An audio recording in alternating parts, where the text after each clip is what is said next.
One of Australia's largest fertility providers is embroiled in another shocking bungle. Monash IVF has admitted to the wrong embryo being implanted into a Melbourne patient just months after a similar error made headlines. Internal and independent investigations are underway on the latest scandal. More, we're joined by embryologist Lucy Lyons. Good morning to you. Tell us what we know about this case. We know that the wrong embryo was transferred to a patient. So the patient was anticipating that she would have her partner's embryo transferred to her. She's in a same-sex relationship, and unfortunately her embryo was transferred to her instead. How could a mistake like this happen? Great question, Nat. It's one I've been asked many, many times in the last 24 hours, and I don't have a succinct answer for you, I'm afraid. But some kind of skip in a process or a procedure somewhere along the way has resulted in this kind of thing. The witnessing techniques that are used within the lab involve both person-to-person witnessing, so two scientists checking the paperwork and the dish label and everything, and also electronic witnessing.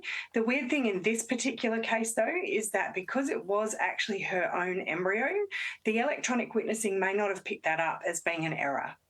Okay, so quite an unusual case. Yeah. We have a lot of babies who were born through IVF in this country. A lot of mums and dads out there looking at this morning. Should they be worried? I don't think so. I understand why they are. I totally understand why they are. There's a lot of anxiety around doing IVF in the first place. And so I understand why they are, but I think we do need to keep some kind of context that over 100,000 cycles of IVF are done in Australia last year, and these are two incidents, and I'm confident that every incident is reported, and so I think they can rest easy with that and feel a little reassured by that, but I understand why they are. I totally get it. There's an internal investigation. There are also a committee that regulates the clinics. Is that enough?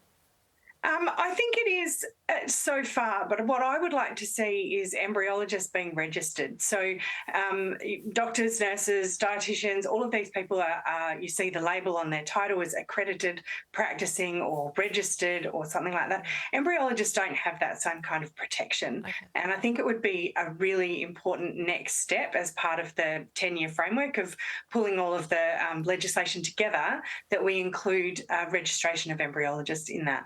Okay, there's a good suggestion. Thank you very much, Lucy. Here's Shiva. Thanks for having me.